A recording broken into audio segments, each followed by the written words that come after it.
kan mengenai aturan Cramer. Jadi dalam menyelesaikan sistem persamaan linear ini, selain menggunakan reduksi baris seperti di minggu sebelumnya, ini bisa juga menggunakan istilah Cramer, aturan Cramer. Aturan Cramer ini menggunakan determinan matriks koefisien. Ini contohnya ketika kita memiliki dua persamaan linear. Persamaan yang pertama adalah A1X plus B1Y sama dengan C1. Kemudian A2X plus B2Y sama dengan C2. Kemudian kita jadikan ke dalam bentuk matriks menjadi A1, B1, C1. Kemudian di baris kedua ada A2, B2, dan C2. Dari situ kita akan mencari solusinya. Nah, aturan Cramer ini bagaimana cara menentukan XY-nya? Seperti yang ada di bawah ya.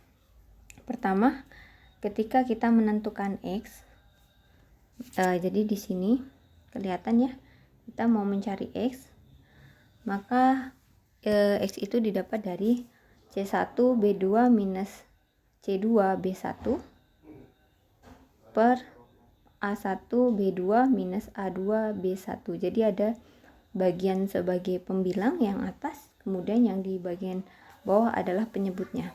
Kemudian ini dibentuk ke dalam satu matriks ya. Matriksnya adalah seperti ini. Jadi X sama dengan matriks C1 B1, C2 B2, kemudian A1 B1, A2 B2. Artinya nanti caranya adalah angka C1 yang di sini nanti dimasukkan ke sini. C2 di sini dimasukkan ke bagian ini. B1, B2 angkanya dimasukkan ke sini.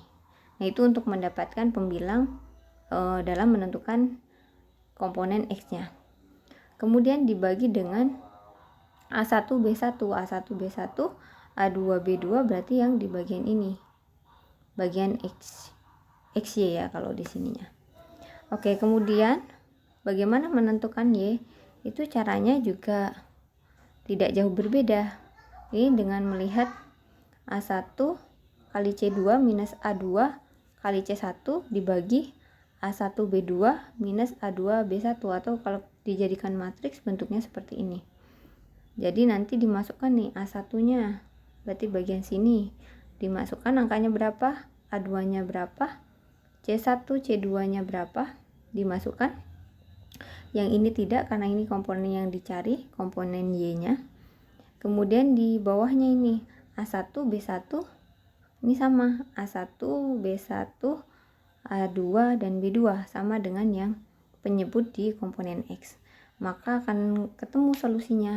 X itu matriks 2 kali 2 dibagi dengan ada matriks lagi ya, 2 kali 2 juga, itu dari persamaan linear 2 tadi ya, ada A1 X plus B1Y sama dengan C1, A2X plus B2Y sama dengan C2. Nah, kemudian nanti ini dikerjakan dengan cara menghitung determinannya di bagian atas. Jadi ini dihitung determinannya, kemudian kita hitung lagi determinan di bagian bawah. Ya, kemudian di sini juga dihitung determinan bagian atas dan dihitung determinan di bawahnya. Seperti itu, nanti akan ketemu solusi berupa angka X-nya berapa dan Y-nya berapa. Ini untuk persamaan 2 ya, ada 2, dan yang dicari cuma komponen X dan Y saja. Jadi kalau secara umum nih, ini langkah-langkahnya dalam menyelesaikan persamaan linear dengan aturan Cramer. Yang pertama adalah kita menuliskan persamaan linear dalam bentuk standar. Kemudian tulis koefisien variabelnya dalam bentuk matriks.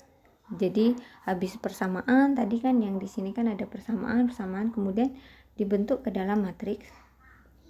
Dan habis itu menghitung determinan matriksnya yang akan menjadi penyebut dalam penghitungan nilai variabelnya. Jadi nanti kita hitung determinannya. Jadi ini terlihat ini adalah determinan ya, determinan penyebut. Ini dikerjakan atau 1/D ya. Ya, jadi 1/D X sama dengan 1/D, ini kan D-nya sama karena sama determinan antara penyebut untuk X maupun untuk Y. Kemudian setelah itu kita lihat pembilangnya.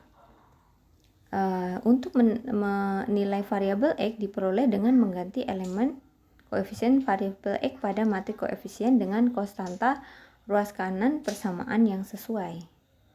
Jadi yang di bagian sini nih, komponen X-nya, kalian bisa lihat komponen X yang ada di sini ya, nanti diganti dengan konstanta di ruas kanan. Jadi C1 C2 nya ada di bagian sini akhirnya, dan ininya tidak ada, dihilangkan ya karena diganti. Jadi tinggal C1 C2 ke sebelah sini, kemudian B1 B2 di bawahnya. Oke. Kemudian pembilang untuk nilai Y diperoleh dengan mengganti elemen koefisien variabel Y pada matrik koefisien dengan konstanta ruas kanan persamaan yang sesuai. Ini pun juga seperti itu, bagian yang Y-nya kan. Y-nya dengan cara Y-nya ini kan bagian Y, ini diganti dengan C1 dan C2, maka tinggal A1 A2, C1 dan C2. Seperti itu. Kemudian kalau ada komponen Z, misalkan ini ada 3 persamaan ya, maka dilakukan seperti itu untuk memperoleh nilai Z dan seterusnya. Ini contohnya jika kita memiliki sistem persamaan linear sebanyak 3 persamaan. Jadi 3 persamaan ini ada A1X plus B1Y plus C1Z sama dengan D1. Jadi ini konstanta di sini ya, D1 di sini sebagai konstantanya. Kemudian ada A2X plus B2Y plus C2Z sama dengan D2, A3X plus B3Y plus C3Z sama dengan D3. Maka untuk mencari dari nilai X, Y maupun Z-nya, yang pertama dilakukan adalah kalian mencari tahu determinannya dulu. Ya. Determinannya itu bagaimana didapatnya? Jadi untuk nanti untuk dimasukkan ke 1/D ini. Didapatkan dari komponen ini, A, B, dan C. A1, B1, C1. Nah, sebanyak 3 kali 3. Nah, dari sini gimana cara menghitung determinan ini? Dari 3 kali 3, maka kalian ingat-ingat lagi. Kalian ingat-ingat di bagian sini.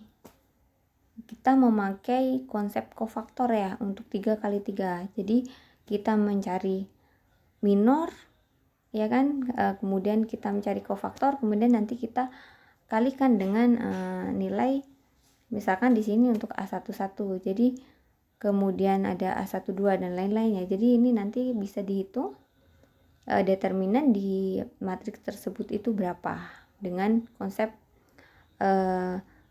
minor maupun kofaktor, sehingga nanti bisa didapatkan nilai dari determinannya itu berapa untuk 3 kali 3. Kalau 2 kali 2 kan relatif gampang ya. Untuk 2 kali 2 itu ya sudah tinggal tadi itu bisa dilihat adalah A1 B2 dikurangkan A2 kali B1 misalkan, untuk yang contoh yang di sini ya kan, bisa mendapatkan determinan. Tapi kalau udah 3 kali 3, kita harus melakukan konsep kofaktor.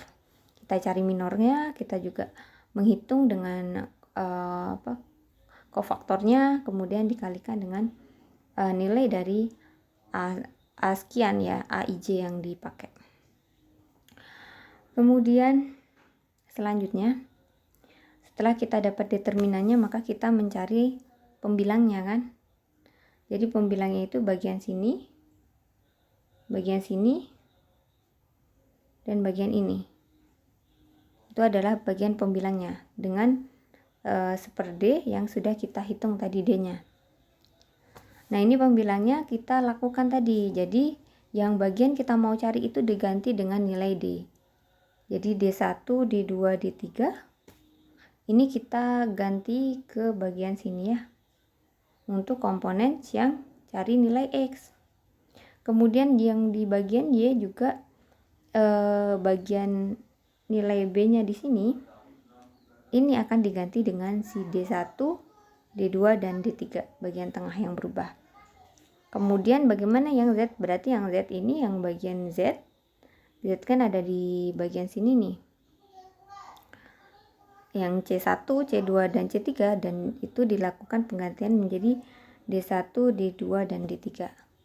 Oke, setelahnya kita harus menghitung nilai dari DX. Ya. Ya kan, ini anggap saja kan ini milik kita anggap saja ini bukan punyanya X ya. Jadi kita hitung nilainya itu berapa untuk determinannya, ya kan? Kita hitung juga di sini juga, artinya ini determinannya 3 kali 3 kan?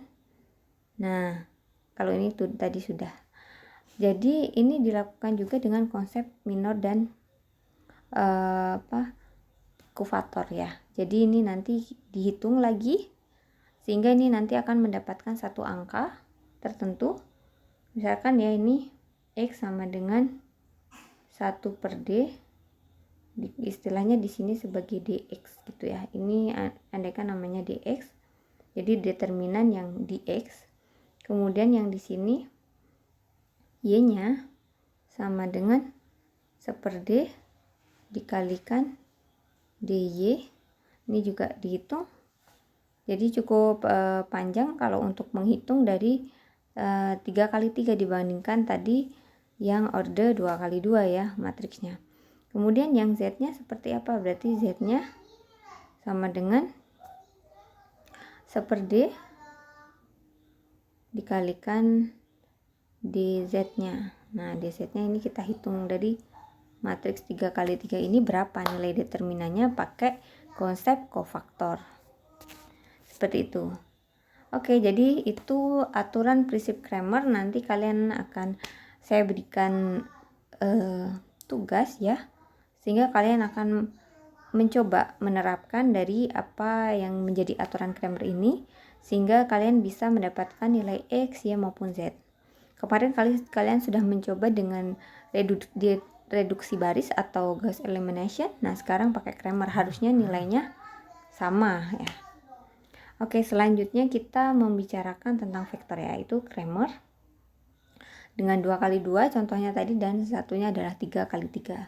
Sekarang kita akan membahas tentang vektor.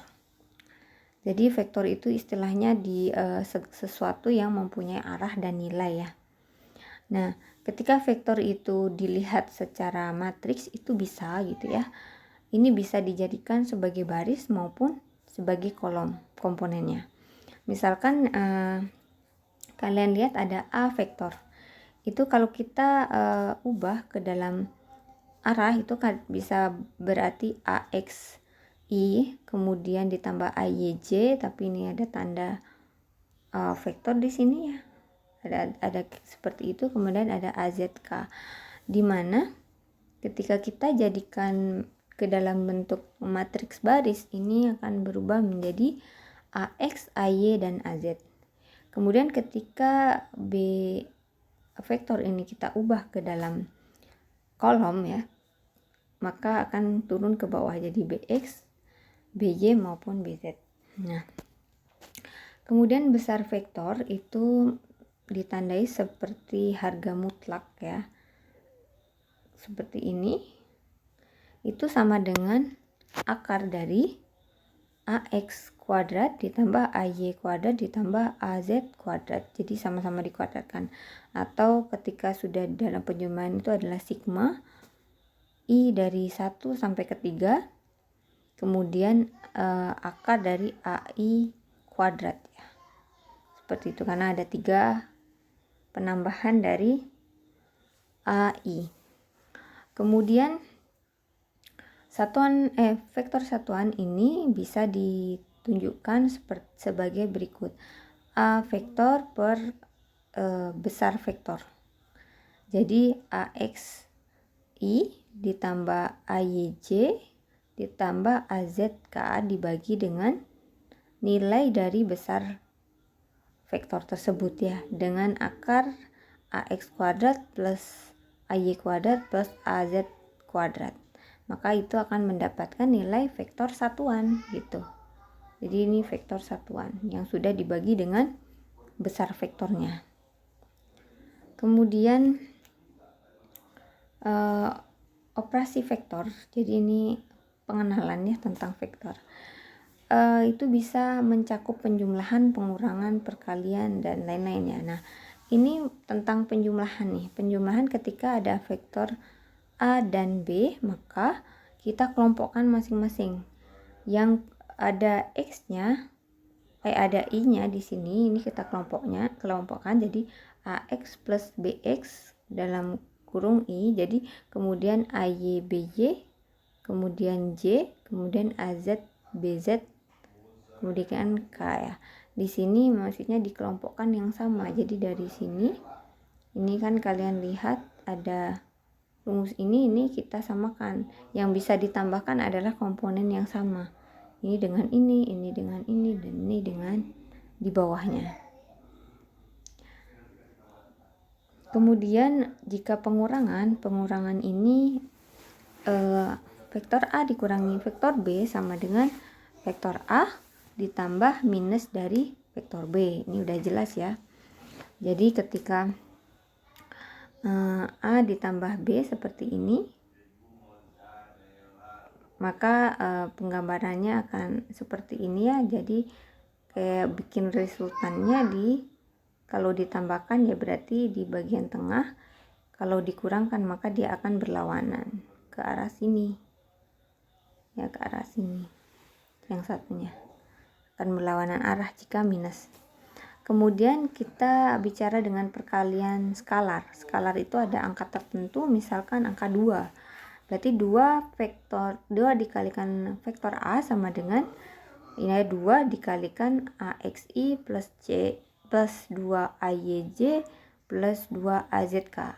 Ini contoh aja pakai C, semuanya dikalikan dengan C gitu. Seperti itu. Kemudian kalau operasi yang lain dari aljabar vektor ini dikenal dengan dot product.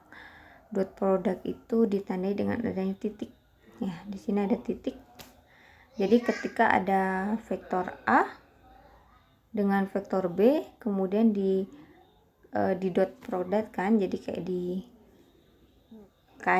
tanda kalikan ya kayak gitu. Ini caranya adalah kita kalikan AX dikalikan BX ditambah AY dikalikan BY ditambah AZ dikalikan BZ ya, seperti itu.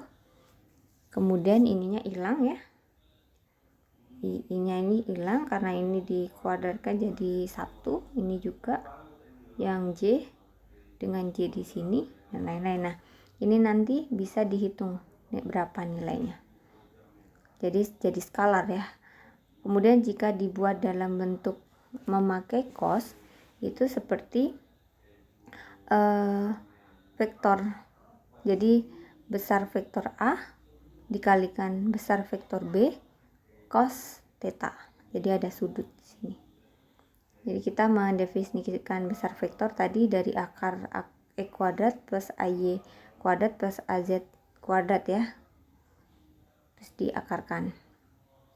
B-nya juga seperti itu, kemudian cos theta. Jadi kalau ingin melihat berapa nilainya A dot B, maka kita cari tahu tetanya berapa. Maka itu bisa dihitung, atau bisa juga dengan menggunakan perumusan ini nanti akan ketemu nilainya itu berapa. Vektor A dot vektor B. Kalau dijabarkan dalam bentuk grafik atau gambar ya, ini bentuknya akan seperti ini. A dot B, maka ini ada theta di sini. Kemudian nanti akan diestimasi besarnya dari vektor A dot B ini berapa adalah segini ya. Cos tetanya antara A ke B ini ya, theta berapa. Kemudian yang lainnya sih, perumusan yang lain itu ini jika dua buah vektor sejajar satu sama lain maka komponennya juga sebanding. Jadi jika arahnya sejajar maka ya AX per BX itu sama dengan AY per BY sama dengan AZ per BZ nih ya, harusnya ini BZ. Yang ini harusnya BZ. Kemudian ini ada contoh soal nih. Ini contoh soalnya ini mencari tetanya itu berapa. Ketika diketahui ada dua vektor A dan B. Ada A, ada 3I plus 6J plus 9K. Kemudian B-nya minus 2I plus 3J plus K. Kemudian ini diminta untuk mencari theta. Maka kita kaitkan dengan A dot B. Pertama mungkin kita bisa mencari dulu nih A dot B nanti harganya berapa, kemudian besaran vektor A dengan besaran vektor B itu berapa. Jadi kita hitung nih besar vektor A, vektor B, kalian coba otak-atik. Nah itu dari akar untuk A berarti akar dari 3, kemudian 3 kuadrat, 6 kuadrat, dan 9 kuadrat, kemudian ditambahkan setelah ditambahkan kemudian ada akar di sini ketemu 3 akar 14. Kemudian yang B akar dari minus 2 kuadrat plus 3 kuadrat plus 1 kuadrat ketemu akar dari 14. Oke, ketemu untuk A sama B yang di sini. Sekarang kita cari A dot B. A dot B adalah perkalian antara 3 dikalikan minus 2 di sini. Nanti di sini 6 dengan 3, 6 kali 3 ditambahkan 9 kali 1.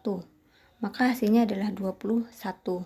Artinya kita sudah mendapatkan nilai untuk A dot B, vektor ya, vektor A didotkan dengan vektor B. Kemudian di sini kita sudah ketemu besar vektor A dan vektor B, maka kita tinggal mencari cos tetanya. Jadi ini ada angka 21. Kemudian di sini besar vektor A dan vektor B tinggal ini dikalikan, kemudian ada cos theta. Maka ketemu dari sini bisa dilihat ya angkanya berapa ya. Jadi ternyata dari situ akan ketemu hasil pi per 3. Jadi tetanya itu akan didapatkan hasil pi per 3. Nanti kalian coba otak-atik ya. Kenapa hasilnya bisa jadi pi per 3 gitu. Kalian bisa cek. Oke, selanjutnya kita lanjutkan operasi aljabar vektor yang lain. Contohnya itu adalah cross product. Jadi tadi namanya dot product. Ini satu lagi adalah cross product atau perkalian silang. Jadi tandanya adalah ada cross di sini. Jadi vektor A cross vektor B itu adalah besar vektor A dikalikan besar vektor B dikalikan sin theta. Jadi bedanya dengan yang di atas tadi apa? Ketika kita membicarakan tentang dot ya, maka kita memakai cos. Selain kita menentukan besar vektor A dan B, kemudian kita mencari nilai cosnya. Sedangkan kalau perkalian silang atau cross product itu menggunakan sin.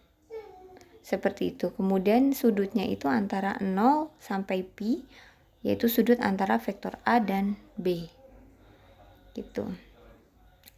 Kemudian contoh lagi yang tentang cross product ini, misalkan ada A sama dengan AXI plus AYJ plus AZK dan B sama dengan vektor B BXI plus BYJ plus BZK, maka A cross B ini bisa dilihat sebagai penjelasan seperti ini. Jadi bedanya ketika tadi membicarakan A dot B itu kalau memakai atau waktu membicarakan dot product ya, di mana di sini ini kan kita mudah dengan lihat disamakan yang pakai x, y sama z seperti itu digabungkan ya. Kalau yang di sini tidak. Jadi yang di bagian sini kita melihat jika kita melakukan A cross B, maka kita bentuk dulu nih. Bentuknya itu seperti ini. Ini ada I J sama K, ya kan? Ini terdiri dari I, J, K. Kita ubah dalam matriks ya.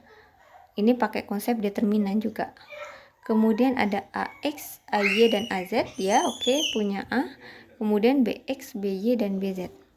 Oke, setelahnya kita akan menghitung nilai dari determinannya. Ketika kita membicarakan tentang I, maka kita ambil bagian I ya, yang kena I-nya, maka tinggal AY BZ minus AY BZ minus AZ BY. Kemudian di sini ada I. Oke. Kemudian kalau kita membicarakan yang menghitung yang J. Jadi yang J ini yang di sini ya. Maka J-nya kita beginikan, maka ketemu di sini ketemu AX BZ. Jadi di sini ada AZBX ya. AZBX di sini. Kemudian ada AXBZ. Jadi untuk yang di sini seperti itu aturannya. Kemudian untuk yang satu lagi adalah yang komponen K. Komponen K ini di sini ya. Maka akan ketemu AXBY ya, benar. Sebentar saya beginikan ya, ini AXBY kemudian dikurangkan dengan AYBX. Itu di K ya. Oke, jadi seperti itu. Bedanya mungkin di komponen J tadi ya. Di komponen J itu yang biasanya kan seperti ini di komponen J ya ini. Tapi ini jadi berkebalikan nih. Ini dulu AZBX, kemudian baru dikurangkan dengan AXBZ. Seperti itu. Kalau yang lainnya kan dari kanan, kemudian dikurangkan dengan yang dari arah sini, dikurangkan yang sini. Kalau yang untuk komponen di J-nya ini dari AZBX dikurangkan dengan AXB. Jadi ini di sini nanti dikurangkan dengan yang bagian ini ya. Begitu. Oke, selanjutnya terakhir ya, ini kayaknya masih ada cross product juga ya. Ini jika kita menghitungnya dengan prinsip yang lain, dengan melihat H-nya atau tingginya,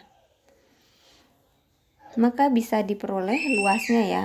Kita mau menghitung luas ya dari cross product itu bisa menyatakan luas jajar genjang yang sisinya adalah kedua vektor yang di-crosskan.